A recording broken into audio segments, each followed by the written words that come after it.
Será que o Next e o React está cada vez ficando mais próximo realmente do PHP? Olá, aqui é o Túlio Faria do DevPlano, seja muito bem-vindo a mais um vídeo aqui no canal. E hoje eu quero trazer algumas reflexões aqui sobre alguns tipos de arquitetura que tem bastante a ver, do meu ponto de vista, com o caminho que o Next e o React, principalmente o React Server-Side Components, né? Então, que são os componentes que renderizam no servidor, com o caminho que eles estão tomando, tá? E como que isso faz sentido em como a gente está evoluindo aplicações atuais, tá? Então, como que a gente faz isso atualmente? E eu vou citar também aqui alguns links de algumas postagens que fazem bastante sentido, explicando um pouco mais sobre essas arquiteturas ou sobre como que a gente pode pensar ou refletir aí sobre essa forma de organizar código, tá? Que é bastante interessante. Se você não é inscrito no canal ainda, aproveita para se inscrever já, tá? Então deixa o seu like também aqui no vídeo, comenta se você gosta desse tipo de conteúdo aqui, né? Analisando um pouco mais a fundo, falando um pouquinho mais de arquitetura, que é bastante interessante a gente saber aí o seu feedback, tá? Então, vai ser bastante importante pra gente. Bom, primeira coisa, será que realmente o Next e o React, né, eles estão tomando aí uma cara de ficar cada vez mais com aparência de PHP, e aí a gente vai cada vez ver mais situações como a gente tinha no passado, né, de um PHP que tinha tudo misturado, então acesso a banco de dados, tudo bagunçado, tudo no mesmo arquivo? E a minha resposta para isso é calma, tá? A gente pode ter situações dessas, tudo depende da equipe, da maturidade do projeto, etc.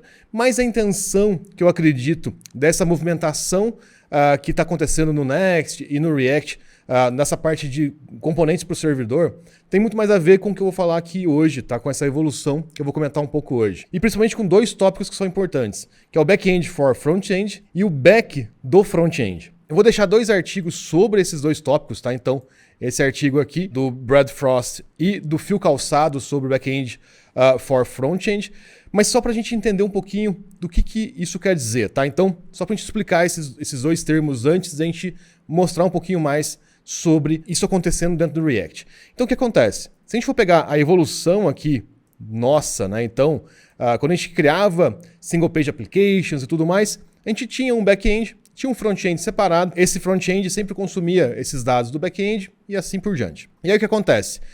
A gente começou a evoluir, né? Então a mesma aplicação começou a ter dois fronts, então ela tinha um front web e um front mobile. Inclusive, eu comentei um cenário desse, né, e uma estratégia para resolver isso no vídeo anterior aqui no canal, tá? Então, onde eu estou criando o meu SaaS. Então, se você não viu esse vídeo, recomendo bastante que eu estou utilizando algumas estratégias para compartilhar mais código entre esses dois front-ends, vamos dizer assim. Então, vai ser bastante interessante se você quiser entender um pouco mais como que isso pode acontecer. Mas qual que é o detalhe? A gente começou a ter mais front-ends. Então, antes eu tinha um front-end só, e agora eu tenho dois front-ends consumindo a mesma API. E uma coisa que é bastante comum, se você não enfrentou isso ainda, provavelmente você vai enfrentar um dia se você tiver um back-end só, vai começar a ter alguns requisitos que o back-end vai começar a construir somente para o front-end web. E vai ter algumas coisas de back-end que vão ser construídas simplesmente só para o front-end mobile. E aí a gente começa a ter um problema. Por quê? Porque pode ser que um requisito começou como front-end web e depois ele foi para o mobile e ele deixou de existir no web. E aí a gente não sabe se a gente pode remover aquele requisito com segurança ou não, tá? Então, por quê? Porque as regras vão estar misturadas aqui. E aí, qual que é a ideia, inclusive aqui do Phil Calçado, tá? Para resolver isso? É a gente ter um back-end para cada front-end, tá? Então, por isso que é um back-end for front-end. E aqui, aliás, nesse desenho que eu estou fazendo, aqui pode ser outros microserviços, pode ser outras ferramentas, banco de dados, etc. Tá? Esses quadradinhos aqui. Então, olha só. Qual que é o interessante aqui? Quando a gente começa a ter um back-end responsável para cada front-end, a gente começa a organizar um pouquinho mais as responsabilidades. Então fica um pouco mais fácil de eu saber se eu estou quebrando alguma coisa ou não. Tá? Então é por isso que eu tomei até aquela atitude do vídeo anterior que eu comentei com vocês, de compartilhar ao máximo as tipagens e tudo mais, porque esse é o grande problema. Essa comunicação aqui entre os dois, esse back-end específico e o front-end específico, eles estão mais contextualizados, né? Então o contexto deles é muito mais próximo, o domínio deles é muito mais próximo.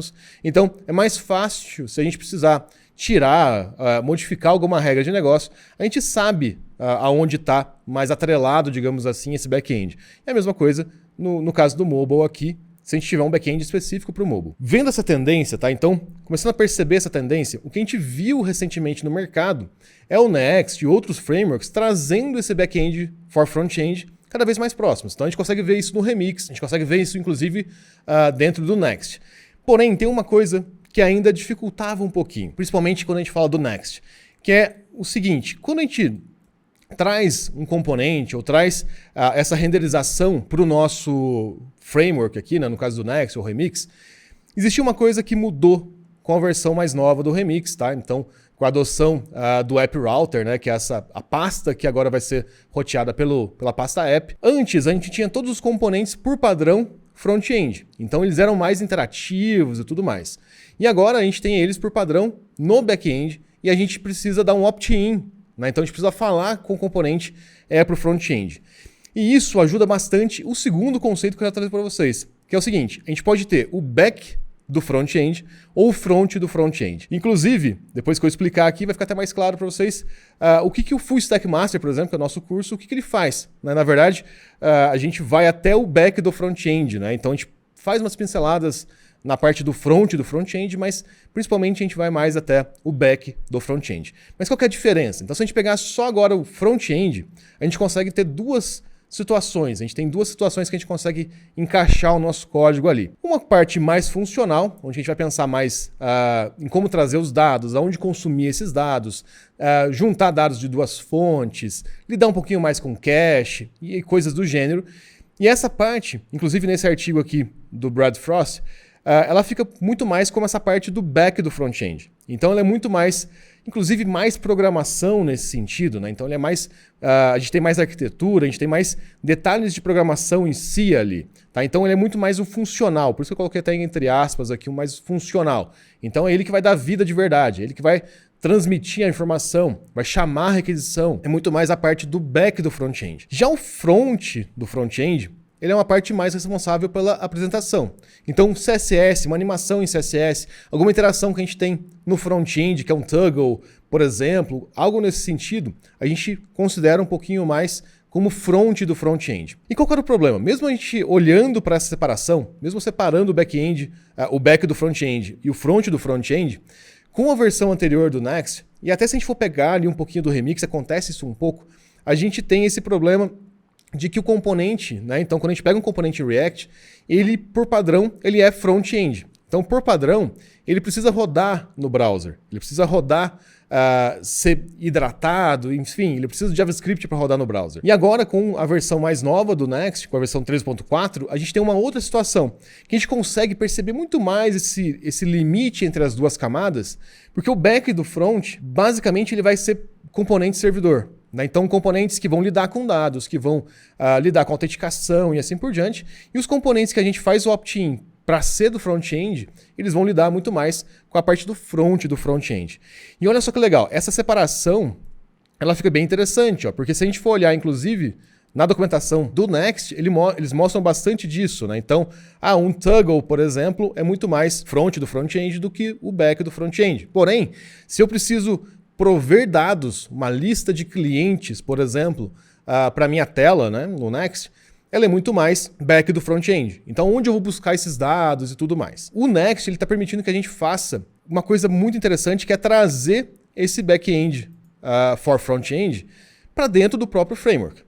Tá? Então, eu consigo trazer ele para dentro do framework, ou ainda eu consigo usar ele como um proxy. Né? Então, se eu tiver um outro back-end aqui, eu teria que ter esse back-end for front-end aqui, eu posso usar esse back do front-end como um proxy.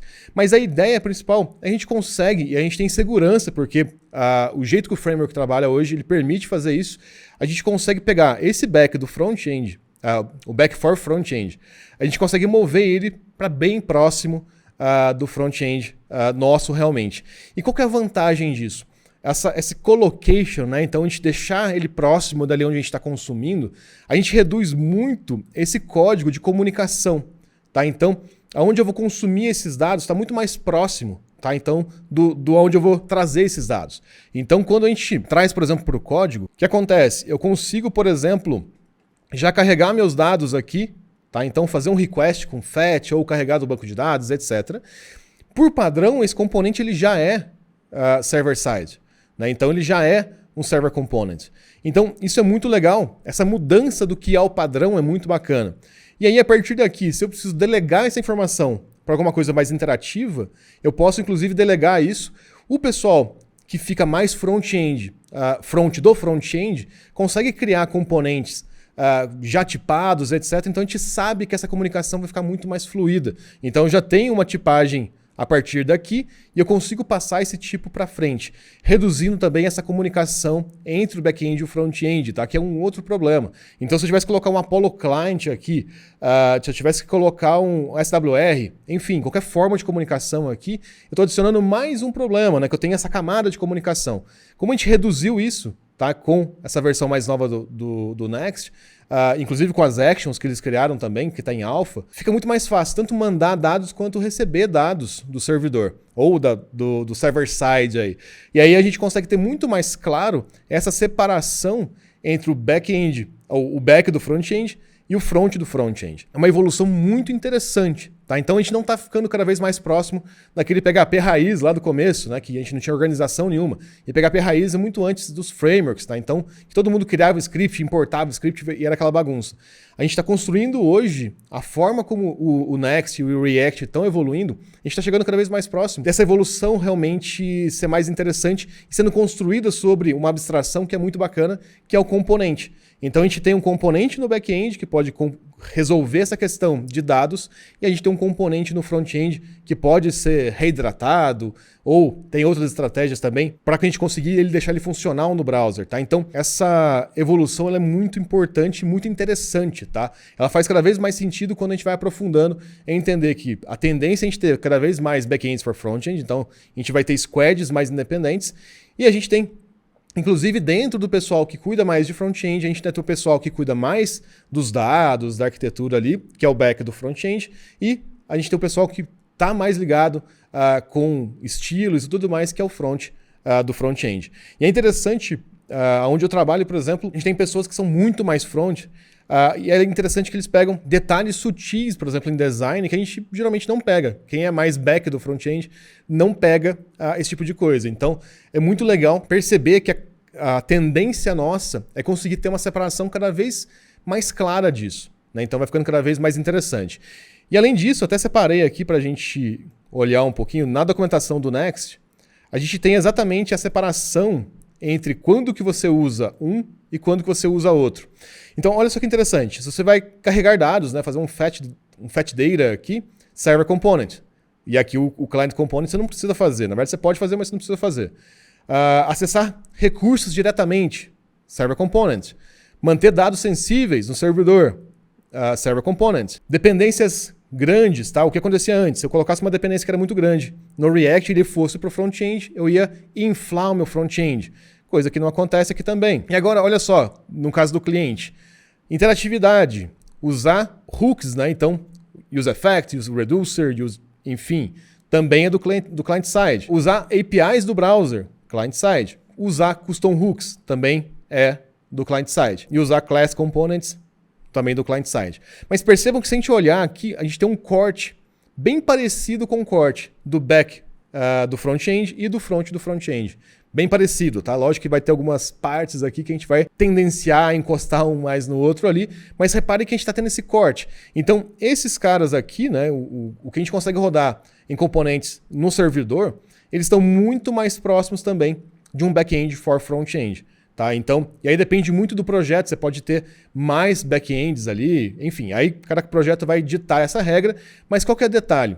Que é o mais importante, tá? A gente consegue começar tudo junto. Eu consigo deixar esse back-end for front-end ou esse back-end da minha aplicação juntos. E à medida que eu for evoluindo, eu posso ir afastando esse back-end, tá? Ou juntando outros back-ends ali para dar essa característica que eu quero para minha aplicação, tá? Inclusive naquele vídeo que eu comentei sobre o meu SaaS, a estratégia é exatamente essa. Então a gente começou tudo junto, né, dentro do Next. A gente tinha começado no Remix antes, depois a gente migrou para o Next. Então a gente começou tudo junto dentro do Next. E a ideia é, beleza, a gente está consumindo usando gRPC e etc. Qual que é o próximo passo? A gente separar a API do Next. Então, o Next ele vai ficar realmente um back-end for front-end. Né? Então, e a gente pode ir separando isso cada vez mais e usando os tipos para garantir que essa comunicação minha de dados entre essas camadas continue sendo feita de uma forma bastante interessante. Que eu acredito bastante aqui, tá? O Next com o React, ele está chegando, ele está usando, ele está voltando um pouco mais às origens, com a tendência de a gente poder ser sempre server-side, né? Então, se a gente quiser. Porém, a ideia é que a gente está com muito mais maturidade para isso hoje. Tá? Então a gente já tem essas arquiteturas muito mais bem definidas, essas ideias que funcionam muito melhores. Então, ao invés de ter só um back-end, a gente pode ter um back-end para cada front-end e assim por diante. Então, essas ideias estão cada vez mais consolidadas. Então, a gente não tem exatamente essa percepção de que vai virar um espaguete, como era no comecinho lá do PHP e de outras linguagens de script, que a gente estava aprendendo a fazer ainda. Né? Então, há 20 anos, 20 e tantos anos atrás, estava tudo surgindo, tudo era muito novo. Né? Então, era realmente mais bagunçado, mas acredito que hoje, com essa abordagem, a gente está tendo cada vez mais essa volta para esse código mais server-side rendered, né? Então, estilo PHP era antigamente com mais certeza, e mais organizado, porque a gente está colocando uma primitiva, né, que é o componente, esse artefato que a gente está utilizando, ele é muito legal porque ele vai garantir que essas fronteiras de dados fiquem bem feitinhas, fiquem bem realizadas. E principalmente que a gente consegue fazer esse opt-in, né? Então já é por padrão servidor, então eu penalizo menos o meu cliente e eu escolho quando eu quero que um componente, uma parte da minha interface, ela vai rodar código no front-end. Então isso é muito poderoso e isso favorece cada vez mais essa separação. Tanto a gente ter um back-end for front-end, quanto a gente ter numa equipe pessoas que são mais back do front-end e pessoas que são mais front do front-end. Então essa separação vai ficando cada vez mais clara e mais fácil de ser feita. Tá? Que antigamente era um pouquinho mais difícil. Bom, pessoal, é isso. Para esse vídeo de hoje, eu vou deixar os links aqui embaixo, tá? Dos artigos, tá? Então tem um artigo do Fio Calçado e tem um artigo aqui do Brad Frost, tá? Então vocês vão ler esse artigo, vocês vão perceber o porquê aqui que eu acredito bastante que o Next e o React, com essa tendência aqui, estão chegando cada vez mais próximas de permitir organizações como essas, tá? Então, que fazem bastante sentido aí para os ambientes mais modernos que a gente está construindo de aplicações, tá? Se você gostou desse vídeo, deixa de curtir, comentar aqui embaixo e se inscrever também e acompanhar a gente nas outras redes sociais. E a gente se vê no próximo. Valeu!